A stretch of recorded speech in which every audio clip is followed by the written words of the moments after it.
I guess we'll start right with your number one priority, I'm sure, going into this year, as it has been for several years, is universal pre-K. Why is this such an important issue for you, and what are you going to try to do to get it across the finish line this year? Well, pre-K for all is important for a number of reasons. First, we're failing our kids. More than 50% of Kentucky's kids show up to kindergarten not ready. That's not knowing colors, maybe not knowing numbers. Some of them aren't even potty trained, and we're asking a kindergarten teacher to somehow teach a whole classroom facing those challenges. Some of those kids never catch up, which means they've fallen behind and don't catch up before they've ever even stepped into a public school. The other issue we have is it impacts our workforce. We believe with pre-K for all, we could add 70,000 workers to our workforce and satisfy those companies that need more people. The final piece is in states where you have pre-K for all, families make more money. So at a time when things cost so much, families would make $9,000 more a year for 6 straight years if this is available. So it's really a no-brainer. And then for Northern Kentucky, it's critical. Why? Because just over the river in Cincinnati, there's a big push. The pre-K is more available, meaning a young couple, that talent we should want on the Kentucky side, is significantly tempted to move across the river. But certainly for the greater Cincinnati, Northern Kentucky region, we are better off if all of those children have that opportunity. You've tried several times, and if you can give me a ballpark ask this time in terms of finance, in terms of dollars, I'm sure it's about what it has been in the past. Still meeting a lot of stiff opposition, including one of our state senators from Northern Kentucky who leads the finance committee is against it. How are you going to make that how are you going to make that argument any different this time? And how much are you asking for, and why should the legislature pay that money? So we're going to present 2 options. And if I need to be for one to get the other one passed, I'll do it. We're going to have an option that is when districts are ready, they can go up to 100%. Of 4-year-olds. We're going to have another option that would raise the poverty line on who qualifies for pre-K. Now that was done under Ernie Fletcher. That was done under Steve Beshear. That was done with chambers that were led by Democrats and Republicans. So that's nothing new. What it's simply doing is giving more kids opportunity. We can pay for all of it out of sports betting revenue alone. We can fund this at least for the next decade as we gradually grow the number of kids and the number of districts that are participating. We could do this over about 4 budget periods, about 8 years to get to that full pre-K for all. And the difference this time is it's not my plan. It's Kentucky's plan. We traveled the state. We got input from superintendents and parents. It's a very flexible plan where school systems are in charge of ensuring quality, but they can work with anyone who's providing pre-K services right now in the nonprofit or even in the private sector. So a very flexible plan that gives school districts real opportunity to build out what works in their community. And what we see is both Democrat and Republican senators and representatives jumping on board. And so this time, if leadership thinks that they're going to be opposed, they're not going to be arguing with me. They're going to be arguing with their own members. Why? Some of these members are living in districts that have 0 child care, full child care deserts. This is the step that they need to take. And I guess the last piece is 18 other states already have it. West Virginia has had this for 20+ years. And right now what those states are doing is they're telling businesses, we have pre-K. Kentucky doesn't. I know you haven't put out your budget yet, but you have a dollar figure on your initial ask for this flexible plan. So in this budget session, the first year would be a planning year to give districts time to prepare. The next year, I think we've got about a $40 million dollar figure, which would be the more expensive of those 2 options, but certainly affordable. This is a $16 billion budget. We're talking about $40 million to try to get more kids to be kindergarten ready and to ultimately succeed. And that would come under what you'd like to do, that would come directly out of sports gambling money? Yes. Okay. Moving on, medical marijuana, obviously we're getting close. First dispensary is open. It's in Ohio County. It's been operating since last Saturday. So medical marijuana is now available in the Commonwealth of Kentucky. Now, more dispensaries need to open, and they're going to come online. More cultivators are getting to the point where their crop is ready. Now the processors need to come online too, so that all the different products would be available. But that's going to happen early in next year. I'm actually going to visit a processor in Dayton, Kentucky that's about to open. So, any idea when one of the two or three in northern Kentucky is going to open? Have you gotten any?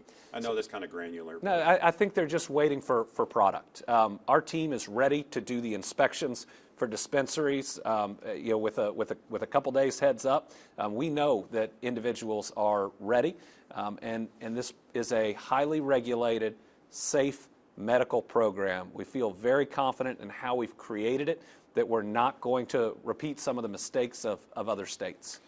Why did you sue the Trump administration and the federal government over these FEMA dollars? Well, the resilience dollars. Yes. These are dollars that are going to put in warning systems in eastern Kentucky for flooding, that are going to help a spot in Frankfort that floods all the time to protect the people that are there. This was an act passed by Congress that said, you, the federal government, shall provide these dollars to help with resiliency, to help states that keep getting hit by natural disasters. And we then applied, secured the grants, which came in the form of a contract. So Congress passed a law like any other law saying the federal government would provide these money. And then we made a deal with the federal government. They gave us their word. They signed a contract on how it was going to be used. And then they tried to just walk away from it. All we're doing is making sure that the president follows the law, and Kentuckians are going to benefit for it. Did you feel like, given your rise and the fact that you're a Democrat and your rise in prominence, had anything to do with that decision by the administration to back out of those grants? I think the administration saw they were going to lose in court, and they did lose in court. Oh, to us? Yeah. No, I think the Trump administration canceled those grants in Democrat and Republican states. Okay. I don't think that there was a partisan intent on it, but it was going to harm people in all those states. Now, what you did see, though, is Democratic governors and attorneys general sued and got that money back. Republicans did not. And that means that if your state has a governor that is a Democrat, then you got the dollars you need, and your communities are going to be more resilient. If you have a governor or an attorney general that is a Republican, you may have lost out on those. I was there for the aftermath of the tornadoes, and obviously the states got hit by the floods in the last year. Can you just talk about the impact of the state? And then, as a follow-up to that, it also seems like it's taken much longer than normal for the FEMA dollars to roll in. And I guess I want to ask do you think there's any partisanship in that? So we've now had 14 federally declared disasters since I became governor. Worst tornadoes we've ever had, took 81 lives in December of 2021. We lost 45 Kentuckians in the summer of 2022 in floods. We've had 3 this year, 2 major flooding events and a tornado event. And on top of that, we had the UPS plane crash in Louisville. So it's been a tough year. Responding to those natural disasters, FEMA is critical. FEMA is critical in augmenting search and rescue. They can bring in extra people. They're critical in helping us bring in more National Guard at different times, but they're really important in helping our families that have been impacted and ultimately helping our communities to rebuild. The federal government needs to be there for the American people on their toughest of days, but this federal administration doesn't want to do all of that. Has been slower to approve help for states, either to families or to localities. It looked like they were going to stop approving these at all until the terrible Texas flooding that the president went and saw, and then we saw at least some approvals coming through. So, again, just following up, do you think was this just a policy decision overall, or do you think you guys were, they may have been slow walking you because you're Andy Beshear and you're a Democrat? At the time that it was tough for us to get the approvals we need, Arkansas was struggling to get them too. Okay. So So we talked about pre-K. I know we're running out of time here. We talked about pre-K. Other than that, what are your top priorities for the budget? Well, we've got to keep this economic development role going. It looks like this year will be our second best year in history for private sector investment. And when you look at all the economic headwinds pushed down by the federal government, what tariffs are doing, what the president's insults to foreign countries are doing in terms of foreign direct investment, for us to be at the point that we are is amazing. Moody's did a study. Most states, it said, are falling into recession. A lot of states are flat, but we're still expanding. And for the next generation of Kentuckians, we've got to keep that going. So my budget's going to invest in site development. It's going to invest in economic development. But on top of that, we've got to invest in our families. We've got to make big, bold investments in housing. Right? Part of that American dream is being able to make the memories with your family in your own home. And that's getting harder and harder in northern Kentucky, but across the country. And while we are ranked one of the best in housing in America right now, it's not enough. That young couple that can't afford their first home, that don't know if they'll ever be able to, needs to have that hope and ability to do that same thing that we were able to do. So you'll see those types of investments too. You spoke about obviously private sector investment, but the state did get a hit with the back out of Ford and Blue Oval. What was your reaction to that? So it wasn't a back out from Ford. They stepped right in. What happened was the joint venture between Ford and its partner SK On dissolved. SK On took the Tennessee assets. We, I think, got the better end of that deal, and Ford said, we want the two plants in Kentucky. So Ford is going to turn Kentucky One from an EV battery plant, batteries for cars, into a storage battery plant. Batteries that are going to help make sure when we're producing power, if it's not all used, we can store it and push it out later. There is a huge demand right there, right now for it. So Blue Oval currently has about 1,700 employees. Ford's committed to hiring 2,100. So when on top Ford, of what's already there? No, right now that's what they're right. Okay. So the real concern here isn't the future; it's the present. You know, Blue Oval is going to be okay. It's those 1,600 families, and not knowing for sure Ford's hiring schedule, because they're going to need about 16 months, I think, to bring in all the new equipment. So my job, knowing that the future's going to be okay, is to focus on those families in the present, to get them as many job opportunities, as many job offers as possible. And thankfully, with a really good economy in Kentucky, with all these new announcements, even just in a 45-minute drive around Blue Oval, there's a lot of opportunity. I saved the best for last. Are you going to run for president? I have to ask. I know you have to ask it. I'm going to serve every day of my term as governor. I'm going to give it my all. I'm head of the DGA, the Democratic Governors Association, for 2026, so I'm going to be out there trying to elect Democrats nationwide. And after all that, I'll sit down with my family. What's important to me is that we can move past the chaos, the meanness, and the cruelty that we're seeing right now, and that we can heal this country. The idea that your neighbor is the enemy from within, that's not what America is. That's not who we are. You know, your neighbor may have different views than you, but he or she is just trying to get by. It's just trying to do the best for their family. So what we'll really look at is, you know, am I the candidate in the best position to heal this country, or is it someone else? If it's someone else, I'll support them, because I'll always care more about the future of this country and the next generation than I do about any title.